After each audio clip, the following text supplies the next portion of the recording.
நீங்கள் சொன்ன மாதிரி 1000 கோடி அப்படின்றதுக்கு ப்ராபபிலிட்டியாக என்னவா இருக்கும் அப்படின்னா, பொதுவாக விஜய் அவர்களை பிடிச்சவங்க ஒரு தடவை படம் பார்க்குறவங்க 5 தடவை படம் பார்க்க வாய்ப்பு இருக்குது. 5 தடவை பார்க்குறவங்க 10-15 தடவை பார்க்குற வாய்ப்பு இல்லை. ட்ரெய்லரில் பார்த்தீங்கன்னா அதில் ஒரு டைலாக் வருது, உங்களெல்லாம் ஊழல் செய்கிறதுக்கும் கொள்ளையடிக்கிறதுக்கும் அவங்களெல்லாம் மக்கள் நம்பி உட்கார வச்சாங்கன்னு சாட்டையில் அடிக்கிற மாதிரி.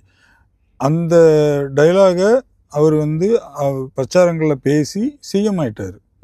ஸோ இப்போ அது ஸ்க்ரீனில் அந்த பிஜிஎம்மோட அந்த ஒரு வைபோட பார்க்கும்போது அது எப்படி இதாக இருக்கும்.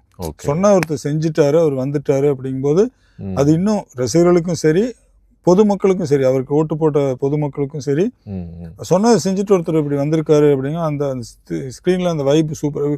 இப்போ கிட்டத்தட்ட ஒரு ஆட்டோபயோகிராஃபி எடுக்கிற மாதிரியான இதுதான். இப்போ இவரோட பயோகிராஃபி தான் அந்த படமாக வந்திருக்கு.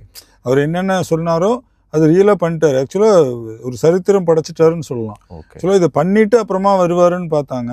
ஆனால் அவர் ஆல்ரெடி வந்துட்டாரு. இப்போதான் அதை படமாக பார்க்க போகிறவங்கனால சும்மா ஒரு லேப்டாப்பில் உட்காந்துட்டு 2 ஃப்ரெண்ட்ஸோட இப்படி தலையை முட்டிட்டு பார்த்ததை பிக் ஸ்க்ரீனில் 1000 பேர்த்துக்கு நடுவில் அப்படி பார்க்கும்போது எப்படி இருக்கும், அது வேற லெவல் தான் இருக்கும்.